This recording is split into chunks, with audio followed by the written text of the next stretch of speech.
तो चित्रकूट में श्री राम से जुड़ी कई अहम जगहें हैं। इन्हीं में से एक है हनुमान धारा और माना जाता है कि श्री राम के बाण से यहां पर पानी की धारा फूट पड़ी थी और पानी की इसी धारा को ही लुप्त हो चुकी सरस्वती भी कहा जाता है। ये स्पेशल रिपोर्ट देखिए। एक सुहाना दिन, पारा जरा नीचे है और चारों तरफ कोहरा पसरा है। हम लोग आ पहुंचे हैं चित्रकूट, जहां श्री राम से जुड़ी कथाएं कदम कदम पर सुनने को मिल जाती हैं। चित्रकूट धाम में आने के बाद एक स्थान यहाँ पर है हनुमान टेकरी। हनुमान टेकरी जाने के लिए आप 2-3 रास्तों का इस्तेमाल कर सकते हैं। आप पैदल भी जा सकते हैं, लेकिन लंबी दूरी है। यहाँ पर जो लोकल साधन है, रिक्शा है, बोलेरो हैं, गाड़ियाँ ये भी चलती हैं। और एक साधन इस पहाड़ पे जाने के लिए रोपवे भी है। इस वक्त हम रोपवे में बैठे हुए हैं और रोपवे के माध्यम से हनुमान टेकरी देख सकते हैं कि ठंड है, कोहरा बहुत ज़्यादा घना छाया हुआ है। नीचे जो है वो कुछ नज़र नहीं आ रहा है। ऊपर की तरफ भी हम देखेंगे पहाड़ पर तो पूरे जो आच्छादित है ये कोहरे से और ठंड काफ़ी है। यहाँ पर हल्की बारिश भी हुई है और बारिश की वजह से भी कुल मिलाकर यहाँ पे कुछ नज़र नहीं आ रहा है, लेकिन फिर भी रोपवे में बैठने का एक अलग आनंद, एक अलग अनुभव है। तो आप अगर यहाँ चित्रकूट आते हैं तो आप रोपवे का लुत्फ उठा सकते हैं।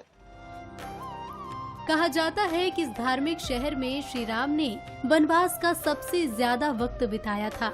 उनसे जुड़ी अनगिनत जगहों में से एक है हनुमान धारा। विंध्याचल के पहाड़ों पर मौजूद ये जगह कुदरती तौर पर बेहद खूबसूरत है और इसकी धार्मिक अहमियत तो है ही।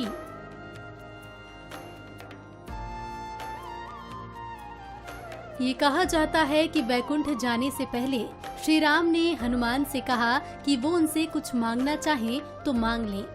तब हनुमान ने कहा कि लंका दहन के बाद से ही उनके शरीर में जलन और पीड़ा है, इसे खत्म करने के लिए कुछ करें। तब श्री राम ने बाण चलाकर यहाँ से सरस्वती को प्रकट कर दिया। ऐसी मान्यता है कि ये वही सरस्वती नदी है जिससे विलुप्त होने का श्राप मिला था। पानी की ये धारा यहाँ से कहाँ गायब हो जाती है, कोई नहीं जानता।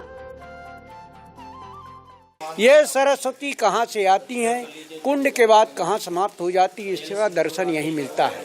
ये स्वयंभू है, प्रकट मूर्ति है, कोई कारीगर की बनाई प्रतिमा नहीं है। ये वही सरस्वती हैं जिस सरस्वती जी को भरत जी ने प्रयागराज में श्राप दे दिया था कि तुमने मंथरा के जिम में बैठकर मेरे भैया को वनवास दिया। हे सरस्वती, हम श्राप देते हैं कि तुम्हारा दर्शन प्रभाव अक्षयवर तक रहेगा, इसके बाद लुप्त हो जाओगी।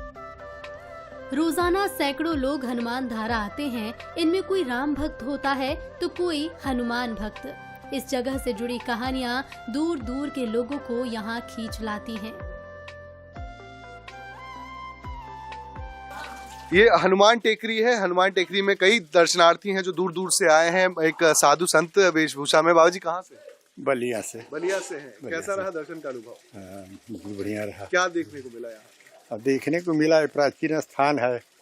हाँ, जैसा लोग बताते हैं कि भगवान राम ने पहाड़ में बाण मारा और तब से अविरल जल गिर रहा है। तब से गिर रहा है।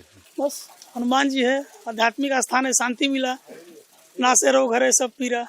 रामचंद्र जी जो हैं उनके जीवन से कितनी सीख लेते हैं? मर्यादा पुरुषोत्तम जो तो चित्रकूट में रहे वो, तो कैसा अनुभव रहा चित्रकूट का? अब बहुत बढ़िया रहा सर। अब उनसे क्या कोई बड़ा ये होगा, सब जो है वही है, नासे रो घरे सब पीरा। हनुमान धारा के पास ही है सीता रसोई और ऐसा माना जाता है कि ये वही जगह है जहां सीता माता भोजन बनाती थी। चित्रकूट पावन धाम में हनुमान धारा के ऊपर आप आते हैं तो ये सीता रसोई है। बहुत ही महत्वपूर्ण, बहुत पवित्र स्थान है। कहा जाता है कि यहाँ माता सीता जो है यहाँ पर भगवान के लिए भोजन बनाती थी। यहाँ प्रतीकात्मक रूप से यहाँ एक जो पटा बेलन बोलते हैं रोटी बनाने का, वो भी यहाँ पर है और यहाँ पे भगवान श्री राम के पद चिन्ह भी हैं। बहुत ही प्राचीन स्थान है ये, जो पहाड़ के ऊपर बसा हुआ। पंडित जी से पूछते हैं, पुजारी जी क्या स्थान का महत्व है? सीता मैया 5 ऋषियों को भोजन, सीता रसोई यही पुरानी है। कौन है इसमें? बीच में सीता है, राम है, लक्ष्मण है। सीता जी है, मैया है, राम लक्ष्मण बना के 5 ऋषियों को भोजन कराया। 5 ऋषि हाँ कौन बगल कौन? में 5 ऋषि हैं बगल में जी। हाँ सिर्फ सामने चूल्हा देख रहे हैं। ये स्थान जो आप देख रहे हैं, माता सीता यहाँ भोजन बनाती थी और वो जो स्थान आपने देखा वहाँ पर माँ जो सीता है वहाँ पर वो सबको भोजन कराती थी। यहाँ से आप सीधे आते हैं तो ये आप स्थान जो देख सकते हैं बहुत ही प्राचीन स्थान है। यहाँ पर ये शिला पत्थर का बना हुआ है। अत्रि अगस्त सुतिक्षण सर्वभंग वाल्मीकि, उन्हीं को सीता मैया ने अपने हाथों से कंदमूल फल खिलाया था, उन्हीं का सत्कार किया था। लोग लाते हैं आटा दाल चावल, नहीं लाना तो उसी के नाम पर लोग यहाँ दक्षिणा देते हैं। उसी लोग अपनी जो स्वेच्छा से, वो जो खुशी से होता है दान धर्म करता है और अपनी मान्यता मानते हैं। ये वही जगह स्थान है, तभी से 5 ब्राह्मण भोज मूर्तियां दान कराने का महत्व है। यहाँ आज भी सीता जी से जुड़े प्रतीक पूजे जाते हैं। सुहागन औरतें यहाँ अपने सौभाग्य और माँ सीता का आशीर्वाद लेने आती हैं। ये रसोई में जो है यहाँ पटाबेलन भी चढ़ाया जाता है। जो लोग आते हैं अपनी मन्नतें पूरी करने के लिए भगवान से प्रार्थना करते हैं और निश्चित रूप से जो सच्चे मन से आता है वहाँ उनकी प्रार्थना भगवान जरूर सुनते होंगे। कैमरा पर्सन राज के साथ मनीष तिवारी, हनुमान टेकरी, चित्रकूट। और फिलहाल इस बुलेटिन में इतना ही। लगातार अपडेट के लिए आप बने रहिए बंसल न्यूज के साथ और ब्रेक के उस पार देखिए छत्तीसगढ़ की खबरें।